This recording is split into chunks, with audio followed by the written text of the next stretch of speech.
E aí, turma, tudo bem? Aqui, professor Anderson Marques, vamos para mais uma videoaula.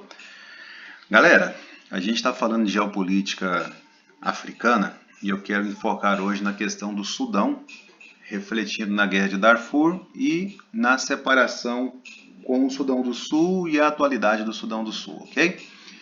Começando então falando sobre o Sudão é um país de grande extensão territorial, 2,5 milhões de quilômetros quadrados, é um dos grandes países do mundo, tá? É um país com a população que hoje deve estar chegando próximo aí dos 50 milhões de habitantes. O IDH deles deve estar chegando no nível ali de divisa entre o IDH baixo e o IDH médio. O IDH médio para os padrões africanos já é uma coisa positiva, uma vez que grande parte dos países estão entre os piores IDHs do mundo. No Sudão, o clima ele vai ficando menos chuvoso na direção que eu sigo para o norte. O norte do Sudão já está dentro do deserto do Saara, ok? E aí, o que vai ser mais importante no Sudão para essas nossas análises é a questão religiosa e étnica. A grande maioria do povo sudanês é islâmico, tem uma representatividade relativa de cristãos, um pouquinho mais de 15%, sendo que entre esses a maioria são de católicos, mas também tem aqueles que praticam crenças tradicionais como o animismo, e do ponto de vista étnico, a maioria dos sudaneses são árabes sudaneses, quase 40%, e tem grupos étnicos nativos, autóctones, entre eles os mais importantes são os bejas, certo? E o atual líder é o Omar Zain al-Abidine, esse cara é um ditador que está no poder lá já tem algum tempo. Vamos à questão de Darfur. Darfur é uma região que fica mais a oeste do Sudão, aqui onde está destacado, na fronteira com o Chad.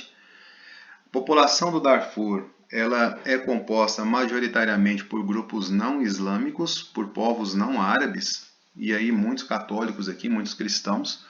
E a causa desse conflito está associada, então, à questão religiosa, porque existe uma perseguição religiosa contra os não islâmicos lá dentro, que são chamados de infiéis, certo? Aqueles que não se converteram. E também por questão de desníveis regionais, falta de infraestrutura, de emprego, saneamento. O Estado ele não chega em Darfur como deveria chegar. Considerando que Darfur é um lugar com uma certa riqueza mineral, não como é o sul do Sudão, mas enfim, também tem a sua riqueza, a população local ela percebe que o recurso sai dali e não volta. O benefício desse recurso natural que sai não volta. E aí o que acontece? No meio dessa insatisfação em Darfur, surgem grupos armados não árabes que acabam atacando postos do governo, se queixando desse abandono, mas claro, com anseio separatista, lógico. O governo contra-ataca, mas também faz vistas grossas para milícias islâmicas, aí pelo alinhamento religioso, né? Faz vistas grossas para milícias islâmicas que atacam esses grupos armados aí contra o governo. Só que esses grupos armados, quando se vêem em desvantagem, eles fogem, deixando para trás o povo de Darfur. E esse povo tem sido alvo de atrocidades cometidas, sobretudo pela milícia Janjaweed, que é uma milícia do povo Bagara, que é uma etnia que existe por ali, que acaba se organizando e partindo para cima da população e dos grupos armados que atuam em Darfur. Entre esses grupos armados que atuam em Darfur, os principais são o Movimento de Justiça e Igualdade e o Exército de Libertação Sudanesa, que são essas figuras que eu coloquei ali. Bom, essa figura aqui especificamente, porque esses aqui são os Bagara, que lutam contra o Movimento de Justiça e Igualdade. Também tenho que dizer que existem outros movimentos minoritários que lutam do lado de Darfur, certo? Que o governo sudanês nega apoio a esses milicianos, embora todo mundo saiba por lá que eles acabam dando respaldo, cobertura para os ataques desses rebeldes. Desses milicianos contra os rebeldes, né? Os rebeldes são aqueles que atacam o governo no caso. Em 2006 foi fechado, selado um acordo de paz, mas alguns grupos minoritários de Darfur não seguem esse acordo, não aderiram ao acordo. Os grupos mais mais imponentes, mais importantes, como o Movimento de Justiça e Igualdade, sim, aceitou o acordo. O governo do Sudão promete, a partir desse cessar-fogo e desse acordo de paz, melhorar condições lá na região de Darfur em troca do fim desses movimentos armados. Como existem grupos minoritários lá em Darfur que continuam atacando o governo, os recursos não chegam da forma que foram acordados, porque de certa maneira o governo diz que eles não estão cumprindo com o acordo feito lá em 2006. Eu deixo aqui uma manchete do jornal do G1. Rebeldes de Darfur afirmam acertar a trégua temporária com o governo do Sudão. Isso foi em 2010, certo? Percebam que o acordo foi feito em 2006. E aí, lá em 2010, o governo ainda continua convencendo rebeldes em Darfur a aceitar essa trégua. Essa violência foi retomada em 2013 e aí muito mais mortos, muito mais refugiados, fazendo com que no Chad surgisse este campo de refugiados aqui com mais de 300 mil pessoas ali dentro. A estimativa é que chegue a 500 mil pessoas, mas ninguém sabe ao certo porque não existe um recenseamento num lugar desse. Eu quero que vocês olhem em volta na paisagem, percebam que é areia, arbusto, aqui é deserto, galera. Imagina um campo de refugiado em deserto, sem condições sanitárias, sem água encanada, né? Sem vaso sanitário, sem comércio, sem emprego, sem perspectiva. Essa é a situação em que muitos refugiados de Darfur vivem lá no Chad.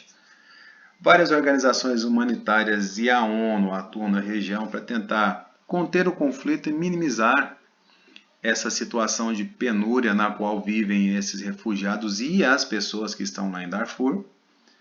Como existiu um acordo de paz no passado, o governo começa a querer, talvez, quem sabe, algum dia melhorar as condições lá na região, o que traz um certo alento para quem fica, porque quem não tem esperança foge e vai buscar vida em outro lugar.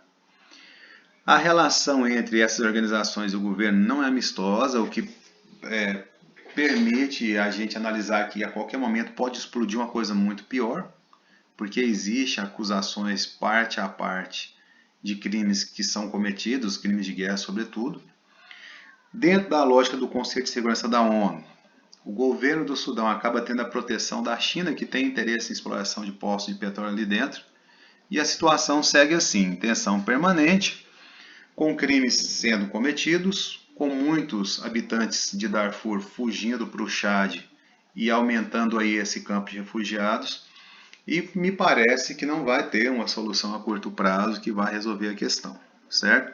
Lembrando, nesse caso aqui, a questão é associada, por assim dizer, à perseguição religiosa e à falta de infraestrutura, saneamento e investimento na região de Darfur, que gera descontentamento local. Beleza? Outra vertente da geopolítica sudanesa é o conflito com o Sudão do Sul. É a divisão do Sudão que fez surgir o país Sudão do Sul. Aqui a gente vê crianças comemorando a divisão e o surgimento do Sudão do Sul, com a bandeirinha deles na mão. E aí eu tenho que dizer para vocês que este processo não foi um processo fácil, que as mesmas causas que envolvem a questão de Darfur também envolvem a questão do Sudão do Sul. O Sudão do Sul é uma região que tem muito petróleo, basicamente quase todo o petróleo do Sudão está no Sudão do Sul, e é um lugar muito pobre. Se o recurso está lá, isso dá a entender que o lugar deveria ser o que mais recebe depois dos investimentos do governo, mas não é isso que acontece. No Sudão do Sul também eu tenho que destacar a presença de cristãos católicos. E aí essa maioria católica também se sente desprezada pela questão religiosa, porque o governo é de alinhamento islâmico e de repente o governo vai lá no Sudão do Sul, pega o recurso, investe onde estão seus irmãos islâmicos e deixam os católicos para trás. Para vocês terem uma noção, eu tenho aqui alguns dados do Sudão do Sul especificamente, já independente. E aí olha só, quando o país foi criado, 85% da população era de analfabetos. 90% das pessoas viviam abaixo da linha da pobreza. Este país tinha mais de 10 milhões de habitantes. PIB per capita deles, 279 euros por ano. E isso por pessoa, né? É muito pouco. O IDH dos caras muito baixo. Esperança de vida ao nascer 56 anos. Esse país já nasceu na miséria. Mas por quê? Porque ao longo de toda a história do Sudão, esse país sempre ficou na miséria. Essa região do antigo país, né? País atual. E aí vamos lá.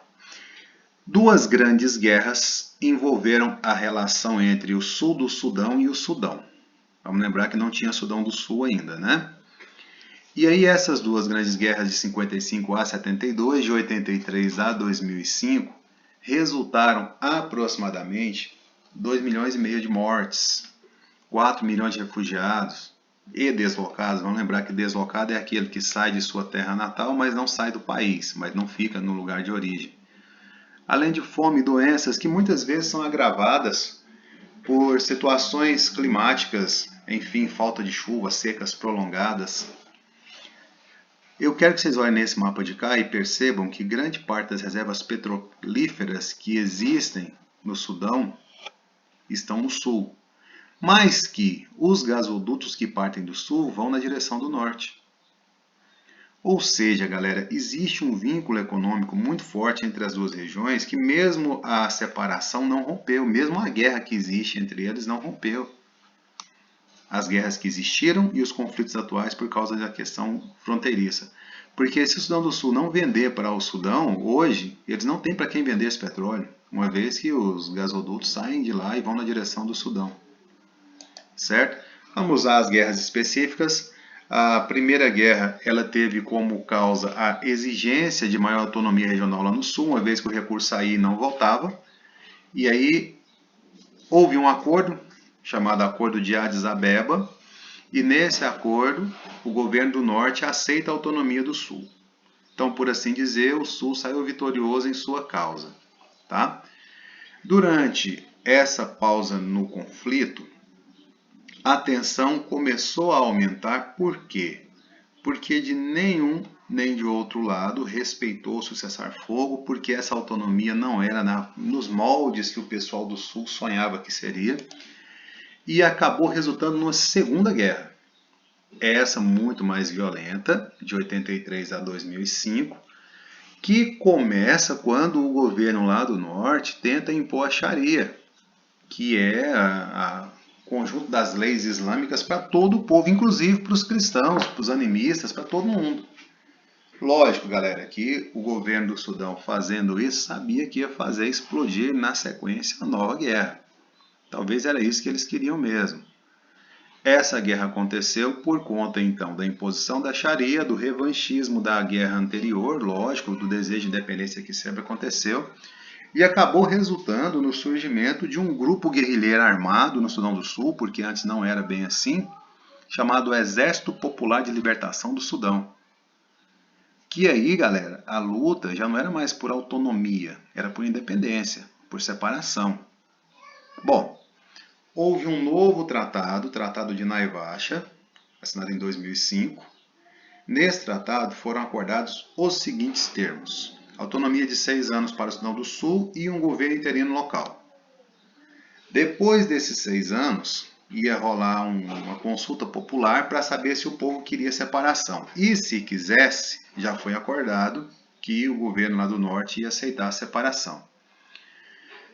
Os lucros do petróleo deveriam ser divididos entre as duas partes. Uma por conta do escoamento, outra por conta da extração, certo?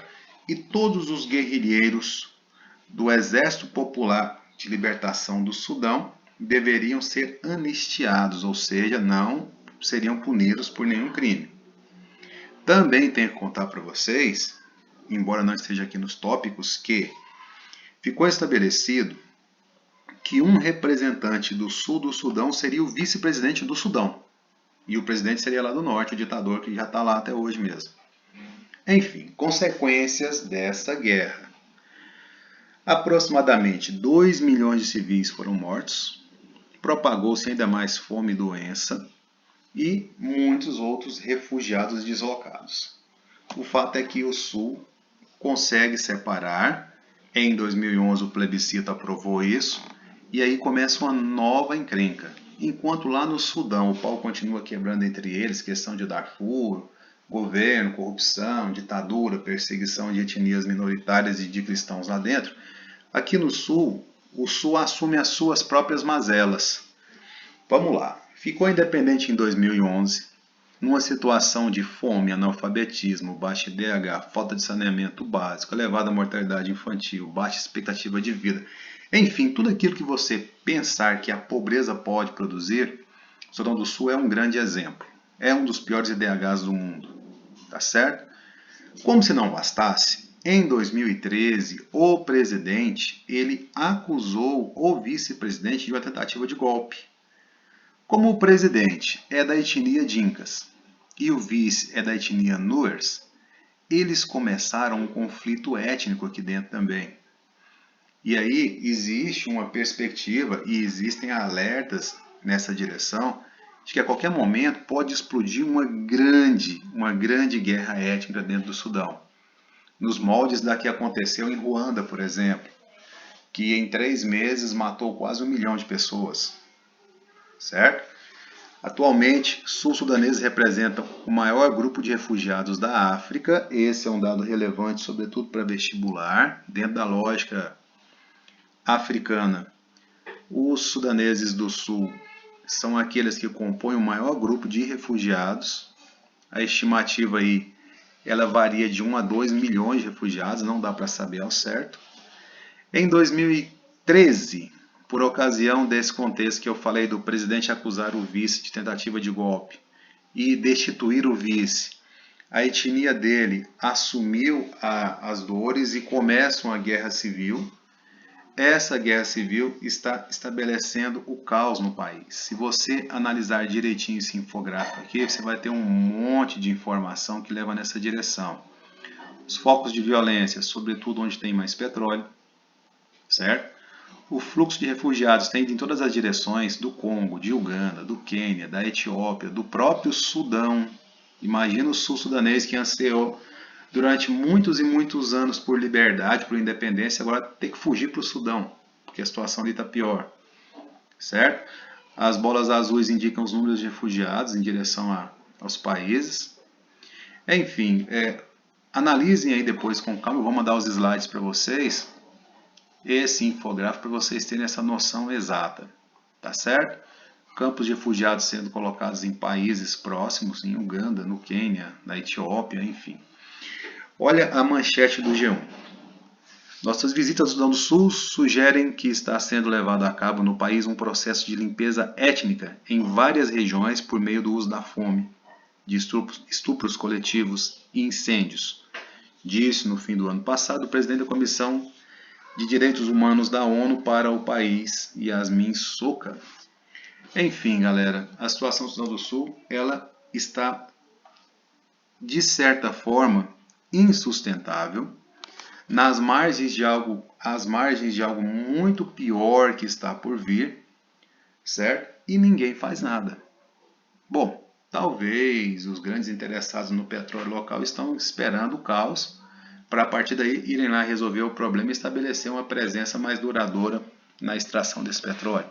Talvez, é uma análise que se faz, ok? Então essa é a situação geopolítica do Sudão. Espero ter clareado algumas situações para vocês aí. Um grande abraço e até a próxima.